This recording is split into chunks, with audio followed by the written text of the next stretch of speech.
amazing. They've been having my mind for a long time. This is awesome. Wow. Thank y'all. Great to, have this opportunity, and very excited to share our story with you. It's going to be fun. In November, we made a decision in November, and we weren't going to miss our moment.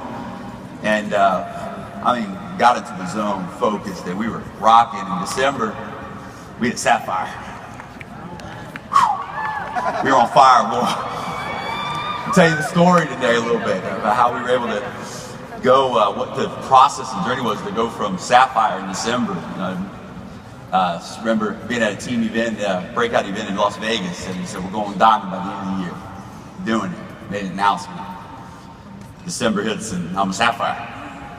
We'll talk to you a little bit about, doesn't matter what things look like out here. It only matters what things look like in here. I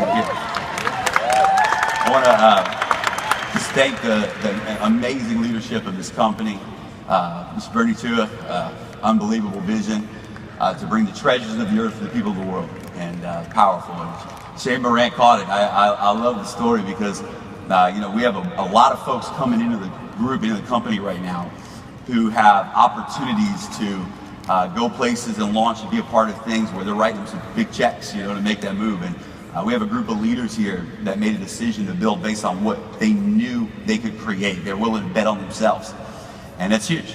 And Shane Morant stepped in the beginning when there was no deal on the table. There was no money to make a deal with.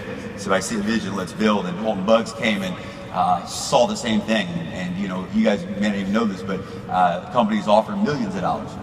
He said, look, come with us. Come with us. But he caught the vision. He saw this picture in his mind, along with Bernie and Shane. And so I want to thank them. And also, of course, my sponsor, Emmanuel, Super E. Love you, sir. Thank you for making that phone call. And Sam Bean and Edwin Haynes. We wouldn't be here if it wasn't for Mr. Haynes. He was prepared for us. He was ready when we came. He said, we're going to help launch you guys and put us in a position to win big. And Mr. Holton Bucks, thank you, sir, for allowing us to be a part of this Wave 2 movement and seeing us for who we are. So let's rock and roll and talk a little bit about Organo Gold. I don't have a ton of time, so there's a few just real specific things I want to share with you about our story today. 3.5 years ago, we joined Organo Gold. Came out of the gate launching. Went Emerald in 2 months, and that used to be a big deal. You go Emerald in 2 months, and you're good job. Way to go. We need ushers at the door if you're available. And it was different, and we had a big start. Took off quick. 3 months, 4 months into it, I wasn't ready to win. I wasn't ready to win big. I had two blocks, two things that I dealt with, and I'm going to talk about one of the two today. The first one was I had a money mindset that was a six-figure mindset. Bottom line, it was a six-figure mindset. We got there fast. We made $9,500 a second month and got into enough money that I was comfortable, and that's where my mindset was. I'm not going to talk about that today. But the second block was not believing and not choosing and realizing I had the power to choose who I wanted to be. Yes. That the insecurity of leadership, the weight of impact, of knowing that with great power comes great responsibility, and fearing because of my past and different things and people's opinions. And this story today is going to be for some folks that, how many of y'all ever been called the weird ones? Good. Hey, we're a good crowd. Shane's hand went up and Holton's hand went up. So we're in a good group. This is for the folks that never were understood by the masses. This is for the folks that were never fit the status quo. This is for the folks that had to live and think outside of the box, if you will, and never had a place to fit. And for me, the thought of going diamond, the thought of being a leader was scary. It's absolutely frightening. I didn't know it at the time. I had all kinds of good excuses. I mean, all kinds of reasons why we took a sabbatical and why we didn't, keep building, and all kinds of. I mean, they were good reasons. I mean, real good, heroic type stuff. But the reality is, here today on stage, looking back, there was one reason, and one reason only. I was afraid. I was afraid. I didn't believe in myself. I didn't know who I was. And I want to talk to you a little bit about that today, because that was really the breakthrough that took place in our lives. When I joined Organo Gold 3.5 years ago, we had a big vision, had a very clear vision. We want to build a team and help 1,000 families earn a residual 6 to 7 figures a year in income. Met with a lot of companies and a lot of company leaders before we made that decision. And we knew instantly. That was the only thing I talked about. It was, the capacity to get to that place. And none of them, most of them, they heard that goal and they were like, they knew their company would never do that, let alone a team within a company. And I remember meeting with Holt and Buzz, talking on the phone, and with Edwin Haynes and the leaders in our decision-making process, and I shared that. And they said, if you capture where we're going, about 10% of the company's revenue, build a team that does about 10% of the revenue, you'll hit that goal. You'll knock that goal out of the ballpark. And it was the first leader I ever met with that showed me a game plan and a roadmap and a vision and said, here's where we're going. And as big as your vision is, it fits right here. I said, oh, okay. Called my attention. And I did it. And I want to say this real quick too. When I looked at the 11 companies that have done $1 billion plus in sustainment revenue in network marketing that I found, some of them going on to the 10 million mark. One of the biggest common denominators they all had when it came to product, and this is one of the reasons I chose coffee, they all marketed a product that was already in high demand. Yes. Every one of them marketed a product that people were already consuming. And that was a game changer, in network marketing for me to see that. And so we made the decision to come. We saw the vision, we saw the leadership, but we were afraid. I was afraid. I was afraid of greatness and to be who I was created to be. And it was an interesting thing. How many of y'all feel like there's some internal things going on? You are where you are. Let's get real. The reason we're not doing the 4 mixers a week isn't because we're not capable of it. It's because deep down inside we don't believe that we deserve that success. And so why would I go do what it takes to win big if subconsciously I don't believe that I'm a winner?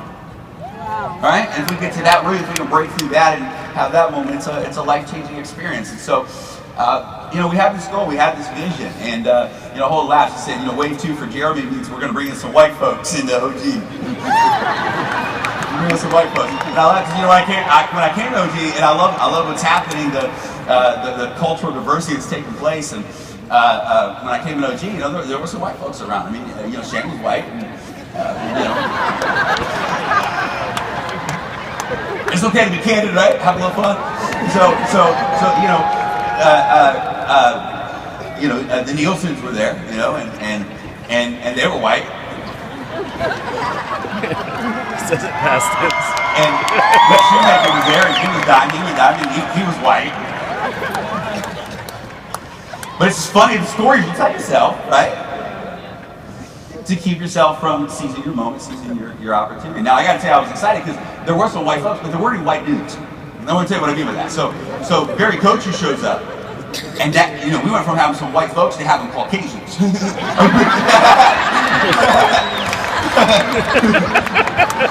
Barry shows up, I said, okay, we have Caucasians. But then I met Jeff Giamova, and I said, I found a white dude. I was having fun, so here's what happens. So we go to convention, October, and wave two comes out. Wave 2 comes out, and I got folks tell me, it's not going to work. So I'll tell you some stories, some time of things that happened along the way, people that we brought to the table, and different reasons. But we come to convention, they announce wave 2. Greg Norman's on stage. See what's getting ready to happen.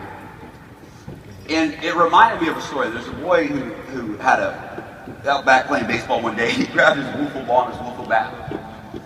And, boys, we like to drink. When I was thank you so much. When I was a kid, I had a crush on this girl. I was in 3rd grade. Her name was Tina Gomarakis. Beautiful Greek girl, and I was in love. And I would sit in the back of the room as a young boy, and I would imagine that some bad guys would come into the room to kidnap her. Oh yeah. And I'd jump into action, jump over the, and I mean, and I'm third grade, I'm in the back of the line, I'm throwing them through the window and beating them up, and we have imaginations, right? As young boys, we have imaginations, you know? Well, this young boy had a dream of being a great baseball player. That was his dream. He was in his backyard, and it's the World Series. Ninth inning, he's up to bat. He's got his wiffle ball and his wiffle bat in his hand, and he's in his backyard all by himself, but he imagines the crowd around him. This is his moment to win the game. Bases are loaded. It's the opportunity to win the game. There's 2 outs, and he's up to bat. So he grabs the ball in his bat and pictures the crowd. He throws the ball up in the air for his first swing, and he pulls back and he swings, and nothing but air. The ball falls to the ground.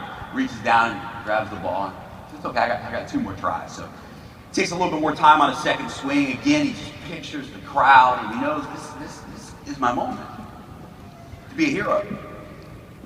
And he throws the ball up in the air, takes a second swing, and nothing but air. The ball falls to the ground again. And one more time, he says, okay, third time, I gotta focus. He grabs the ball, closes his eyes, and he pictures the crowd on the edge of their seats watching what's gonna happen as he's getting ready to win the game.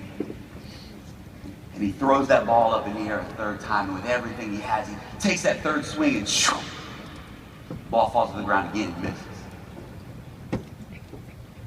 And I relate to this boy because he reaches down and he grabs that ball, and picks it up, throws it up in the air.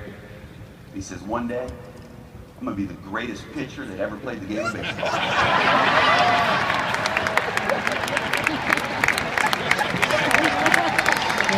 All right?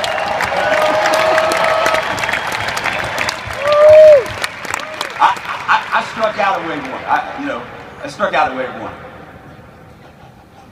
But wave 2 came. And I said, one day we're going to be the greatest pitcher that ever played the game of baseball. This is our moment. This is our moment. I'm telling you, this is really the launch of that wave 2 movement, the Curry line coming out, everything that's in alignment right now. This is an opportunity like we have never seen before in the entire industry history of network marketing. This is an epic moment that you have an opportunity to seize. I want to tell you a little bit of what happened in me, brought us to this place, where things are at, because I think if you grab it, this is it for you. This is it. So wave 2 comes, and we're at convention, they announce it, and I said, this is it. I'm making my move. And I go back home that week, and I wake up the next day after convention, and I stayed in my pajamas all day. Didn't make any more phone calls than I did the week before. Nothing changed. Nothing. For a couple weeks. I get a message on Facebook from a buddy of mine. Hey, how's OG going? I said, man, it's good, man. I said, we got, solid 6-figure plus residual income, and I haven't done anything for 3 years. It's been great. It's been growing. And I said, how's Visalis going for you? And my buddy, he's a 20,000 plus earner. And he said, well, actually, he said, my check's down from 20 plus to 2,500. 20,000 to 2,500. And he said, I'm looking. Decided where I'm going to get up. So I'm calling you right now. So I call him on the phone. I'm fired up. I said, bro, we got to talk. Wave 2. And I'm getting ready to tell him about wave 2 and where we're going and what we can do if we lock arms together. And he stops me. He says, look, it's one of the hardest things I have to tell you, but got to tell you what's happening. He says, so there's another business partner of mine. And we've been looking at companies for 6 months now. And we decided whoever finds the company first, that's the right fit, we're going with each other. He heard Holden Buggs speak there at Warrior event. He said he never heard anything like it in the entire 30-year career of network marketing. He's never heard leadership and impeccable architecture and thought like that. And he said, I got to find this guy.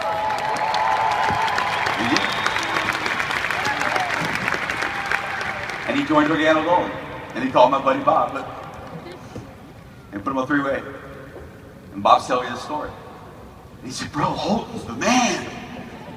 I said, no, I've been telling you for 3 years. Oh, geez, the real deal. I said, no.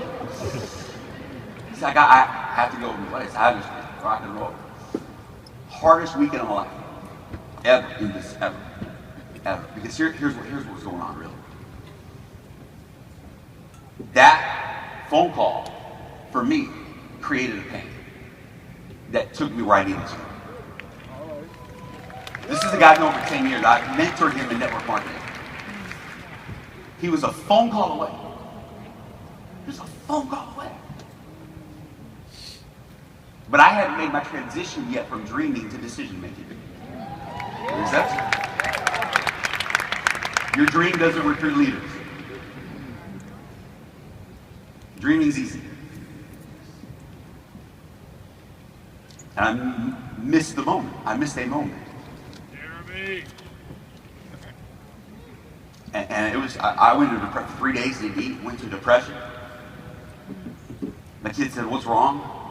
I said, "I suck, that's wrong." That's what I'm telling him. We're not going diamond. I just really what's going on. So what's wrong? I just gave away $1 million a year. That's what's wrong. I just gave away $1 million a year of money. That's what's wrong. And go back and fighting this. And inside this talk is going on. Inside this conversation is going on. It's not ready. This isn't who you are. This isn't where you belong. If you were, you'd have had that moment. And I went to the deepest place I've ever gone in my life for those 3 days. And here's what I realized. I realized this. I'm the creator of my outcome. I'm the creator of my outcome. I don't need anybody's approval. You don't need anybody's approval to win. You need anybody's approval to win. You don't need an upline to tell you who you are, and if you do, you're insecure. You're not ready to win. I was the creator of my outcome.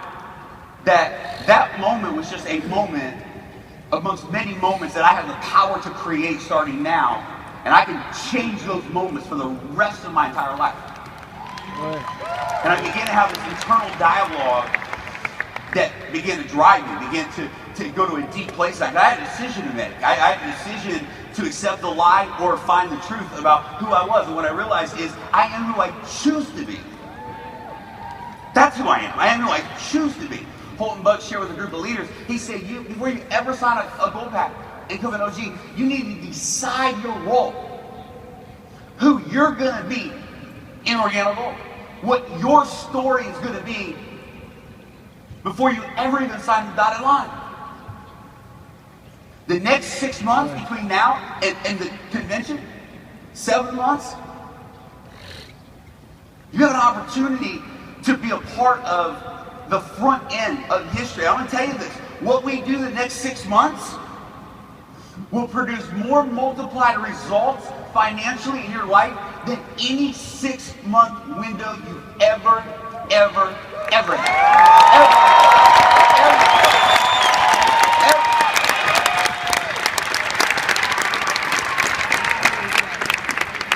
My 15 minutes is up. Do I have a little more time or am I done?